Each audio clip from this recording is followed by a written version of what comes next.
I'm going to show you my process for recorking a clarinet. I'd like to have most of my tools and supplies very close so I don't have to get up a bunch of times during the process. So those tools that I like to have on hand are calipers. Can be any old calipers. I've got a digital calipers. I almost never turn on the digital part, so any calipers will do. Mine just happen to be digital. A pen or a pencil.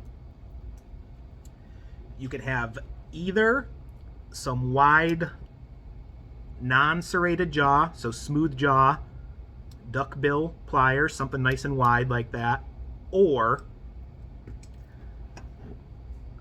a big mallet and an anvil. We'll go over why it's one or the other of those two things in just a couple minutes. Straight edge, a new razor blade, paraffin wax,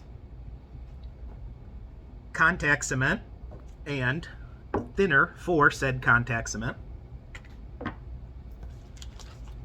and cork. So let's start with the cork. I've got two different sizes of cork here. I've got 1/16 of an inch thickness,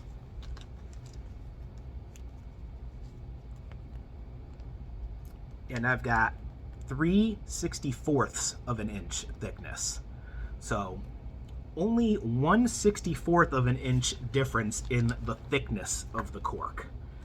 So why do I have two? Typically, clarinets will take 3/64 of an inch, and saxophones will take 1/16 of an inch on the neck. However, there are many, many instances where clarinets would also take 1/16 of an inch. I can't guarantee what size you'll need, even if I know your make and model of your instrument, but I will share with you a few things that I've noticed. Plastic clarinets. Every plastic clarinet I have ever seen has taken 3/64 of an inch. So if it's a plastic clarinet, you should be good to go with 3/64 of an inch. I don't want to say everyone in the world will take that, because as soon as I say everyone takes that, you might only be recorking plastic clarinets. You'll find one that doesn't take it, and you'll be like, oh, that jerk Miles, he lied to me. So everyone I've ever seen, and I've seen thousands, has taken 3/64 of an inch. It's a pretty good bet that your plastic clarinet is going to take 3/64 of an inch. So what takes 1/16? Really old clarinets tend to take 1/16. I'm not about to estimate how old. I've just noticed that vintage clarinets are more likely to take 1/16 of an inch. Clarinet mouthpieces, including student level mouthpieces, tend to take 1/16 of an inch. I'd say 9 out of 10 that I see needs the thicker cork, needs the 1/16 of an inch. Bass clarinets, no matter what they're made out of, whether they're plastic or wood, all the joints on those seem to tend to take 1/16 of an inch.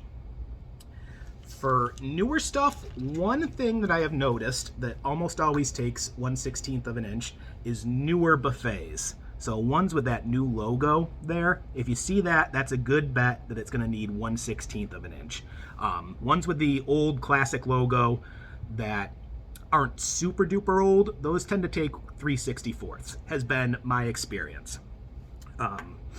If you're not sure, do the bigger cork, because it's just going to take you a little bit of extra time sanding at the end. So when in doubt, do the 1/16 of an inch, and you'll just have to spend a few extra minutes sanding at the end. If you do a cork that's too small, so if I were to put a 3/64 on this one, say, it's going to be too small at the end, and I have to do everything over again. I would way rather sand a little bit extra than to have to redo the entire process over again. So that's my spiel on cork sizes. So 3/64, you're out of here. 1/16, you're in. So I need to determine how wide of a strip I need to cut. I don't care what the actual measurement is. You can get this measurement in a variety of different ways. I think by far the easiest and most accurate way to do it is to use a calipers. You want to use like the inside measuring part of the tool, and I am going to measure that. And then just about all calipers, no matter how basic or fancy they are, will have a little screw of some sort there. I'm going to lock that in. And I'm going to double check that because I need that size to be accurate there. So I want to make sure I didn't move it a little bit when I locked it in. We're good. I'm happy with that. Notice I haven't even turned on the digital part. 9 times out of 10 when I'm using these, especially for corks, I just want to get that measurement. I care that I have that. I don't care what the number is. So I'm going to take my piece of cork. It looks like I've been cutting on this end already, so I'm going to start on this end. I am going to measure that. Take my pen and draw a little mark indicating the distance between the edge of the cork and how wide I need this strip of cork to be.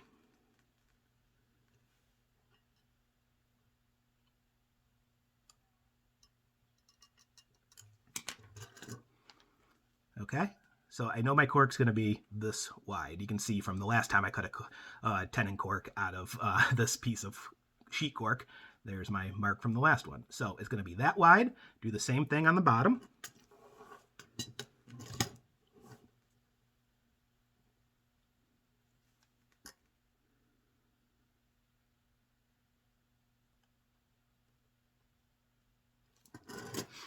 So there we go. Now you don't need to draw a line or anything to connect them. You will simply use your straight edge to connect the dots. Fresh razor blade. Take your time here setting up your straight edge. Now I'm holding this down pretty tightly with my hand, and then with my other hand I'm going to use kind of the corner of the razor blade, and I'm going to be leaning in ever so slightly into the straight edge to make sure I'm like leaning up against that, and I'll get a nice straight cut.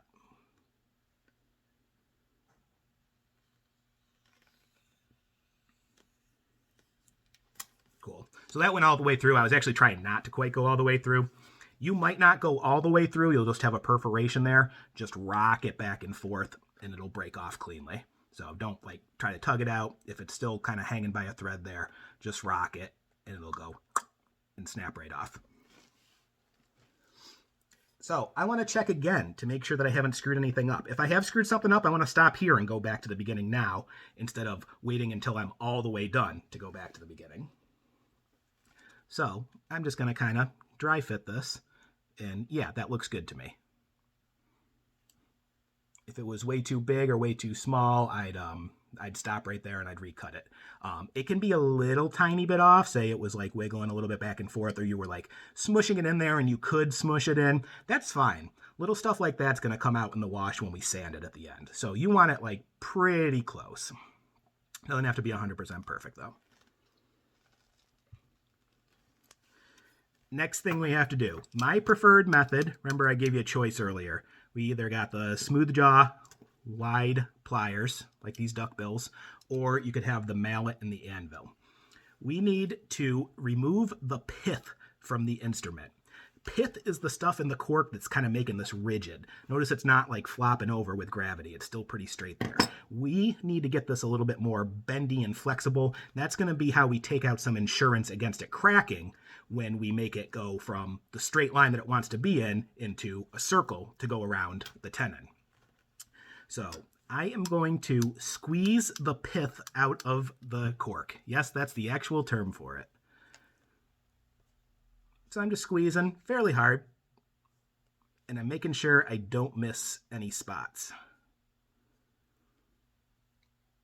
All right, and that's pretty pliable now. It's way better than it was before, and it will typically have a natural bend to it, and that's the way that we're going to cork it, is whatever way it wants to go, we're going to roll with that.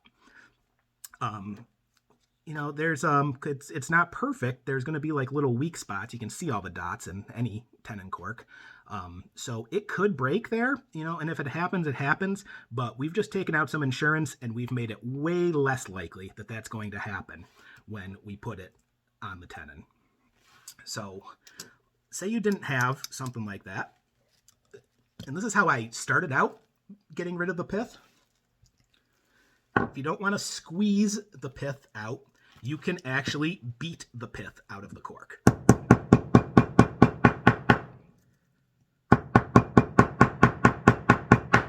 It does essentially the same thing. And I started out doing it this way, but I like squeezing it a lot better because I can really keep track of where I've squeezed, whereas hitting it, it's way better than nothing, but there's no way to guarantee that I've hit every last little bit on here. I don't know exactly where the mallet is striking the cork or anything like that, so I prefer squeezing when possible. It also only takes one tool instead of two, so it's a little quicker. Just my 2 cents on that. Either way is fine. So we've got that, and we need to do one last thing before we glue it up. We need to cut a little bevel at the end for where the cork is going to lap around itself. So this is going to be a lap joint, it's called, and I'm going to cut about a 45-degree slice like that. Again, taking my razor blade, this is one spot where you really want to make sure the razor blade is nice and sharp. If you have any doubt, razor blades aren't too expensive. Get rid of it, get a new one. And I am just going to make one chop at approximately a 45-degree angle. Don't need to get out a protractor or anything like that. You just want it approximately 45 degrees.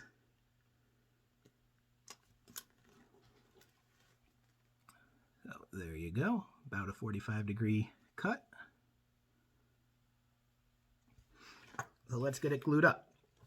We're going to use contact cement for this. I'm bougie, so I use kind of fancy designer contact cement that I get from J.L. Smith. This is called barge contact cement. If you're not doing a ton of corks, the cheapest bottle you can find at your local hardware store is totally fine. Whatever kind you get, I would recommend that it has a brush top can. That makes things way, way easier. So the brush is already built in.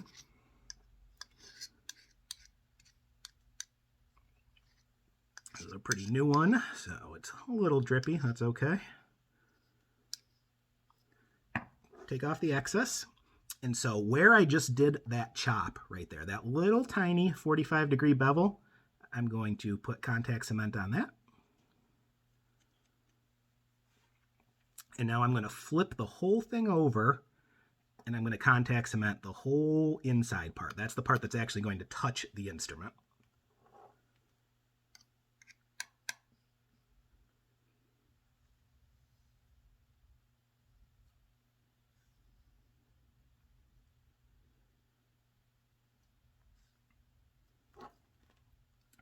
I'm going for about the thinnest layer I can do while ensuring that I've covered everywhere. I want a real thin layer, but I don't want to miss any spots either. Cool. That should be good. I'll set that aside. And then, so how does contact cement work? If you've never contact cemented before, it's a little bit unique when compared to other adhesives. You actually need to put the cement on both sides of the things you're going to stick together. So I can't just cement the cork and call it good. I've also got to cement the tenon. I got to cement where that cork's going to adhere to. So let's do that. If you drip a little of this somewhere you don't want it to, it scrapes off really easily. And if you accidentally drip a lot of it somewhere that you don't want to, that's why I've got the bottle of thinner with me. So same story as when I was doing the cork itself. I'm putting as thin a layer as possible while also making sure that I don't miss any spots.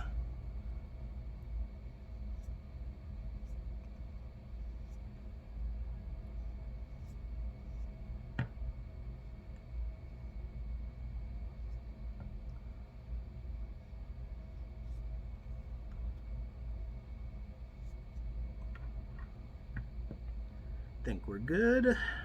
Yeah, okay, I'm happy with that. So another way that contact cement is unique is most adhesives, you would want to work with it while it's wet, right? You don't want to let the glue dry before trying to stick the pieces together. Contact cement is definitely unique because you do need to let it dry. So use the manufacturer's recommendations. Barge recommends 10 minutes of dry time. So I am going to let this dry before I stick it together. It's not like it's ruined if you waited 11 minutes. I've even waited a few hours, and it is totally fine. The one thing you want to make sure is you don't want to rush it. So go fix something else, go play some scales, go answer a few emails, but do something so you're not tempted to stick this together too early. Set a timer if you need to, because if you stick it together too early and it doesn't stay, you're right back to square one. You're never going to be able to salvage it. So make sure that you wait at least 10 minutes. Okay, it's been over 10 minutes. I'm ready to put the cork on, and the only tool that I'm going to need for this stage is my straight edge. So I'm going to take that bevel. I'm going to go on the back side of the clarinet, the part that you won't be able to see when the clarinet is lying in the case. Functionally, this makes absolutely no difference. It just makes it look nicer. So when the instrument's sitting there, we won't be able to see the seam. We're going to barely be able to see the seam anyway, but I want that seam on the downside just so the clarinet looks as nice as possible when it's sitting there in the case. So starting on the back side, going to get it started there. And now remember, there's contact cement on that bevel, right? That was the first thing we contact cemented. I don't want to take my dirty, greasy, oily finger and touch the contact cement because that could compromise the integrity there. There's only a little tiny bevel, and that's what's going to hold the whole thing together once it wraps all the way around. So I'm going to take my straight edge, and I'm going to use the straight edge to kind of push that down.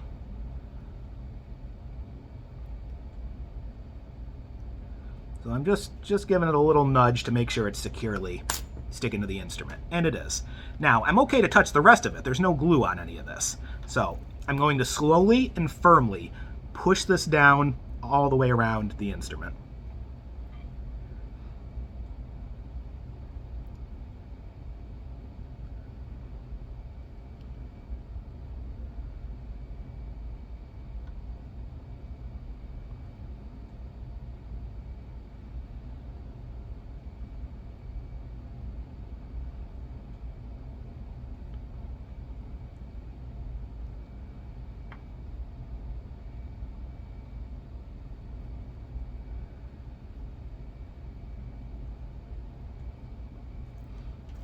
Cool, we're there.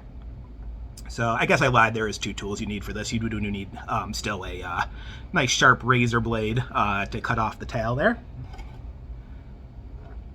So carefully slice the tail, err on the side of leaving too much cork.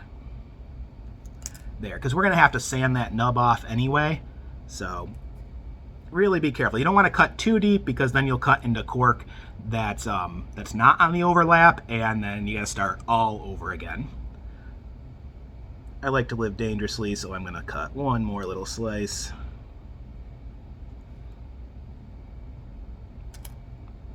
There we go. So the cork is on, and all we have to do now is get it sanded and fit to the bell.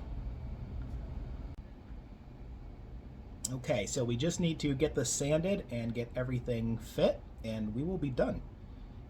So three things I'm going to use for this step are, this is called a bench peg. It just goes into the side of my workbench, and that's what's going to allow me to keep both hands free while I sand the instrument. The cork on the instrument, of course, try not to sand the instrument. A strip of sandpaper. I like 220 grit for this. I'm going to tear it to the size I want it. And then paraffin wax. That's going to be the very last thing we do to it. So I'm going to take the instrument and I'm going to rest it between my belly and the bench peg, and now I've got both hands free to work the instrument. I start out slowly getting rid of that nub from where we cut off the excess. And I'm going to get that nub nice. You're probably pretty much always going to be able to see it, but I don't want to be able to feel it. So once I can't really feel that anymore, now we're good, and now I really want to start thinking about making this the size that it needs to be so that the bell goes on easily. So I'm going to check the bell. It almost, if I really force this, I could probably get that on right now. It would be way too tight though, probably get stuck. So I definitely need to take a little bit off, but actually not too much here.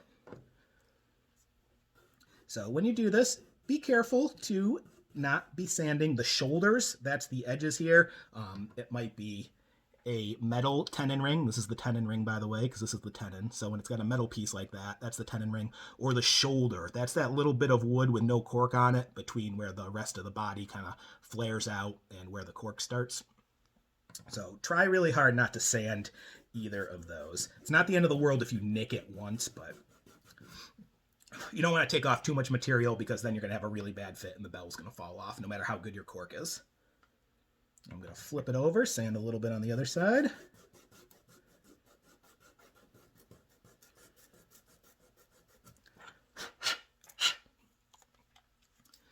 Check it again. I want it to go on fairly easily, maybe halfway or so, which it does. And keep in mind, there's no cork grease on there or anything, so we're good to go there. This thing's ready. My last step, just because it keeps it nice, makes it look nice, it keeps those pores from getting bigger over time, and it's going to make the cork last longer. It's also going to provide a barrier between the cork grease and getting through the cork down to the cement. Cork grease will actually break down the cement over time. So I want a barrier to that, so that's where my paraffin wax comes in. So I've just got a chunk of it here, and I'm just going to rub this on.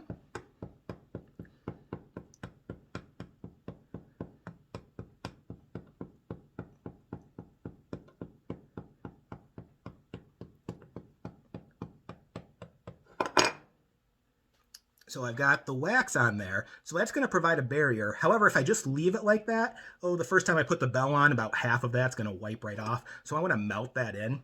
So I'm just using a hot air gun for this. If you're really quick, you can use a cigarette lighter or something like that. But just try not to put too much heat on it.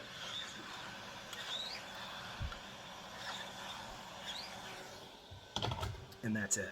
So that wax is going to stay in place for a really long time now, and it's going to keep the cork nice and sealed up. Of course, we want some cork grease on it. I like Ultimax from Music Medic. They sell it in normal little tubs, but they also sell it in these syringes. It's really nice in the repair shop to have it in syringe form.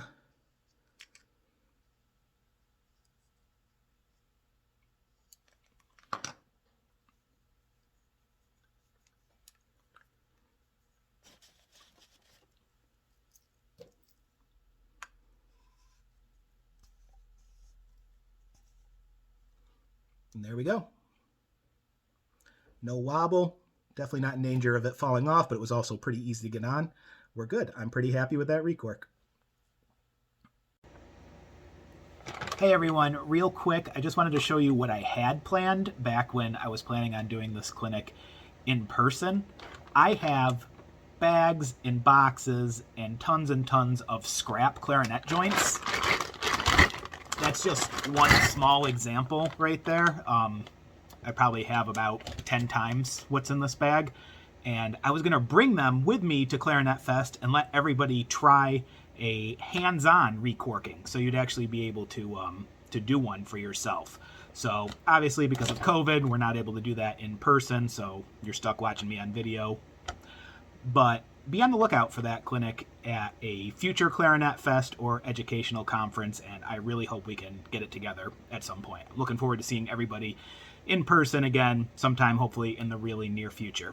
Thank you so much for watching my clinic, and enjoy the festival.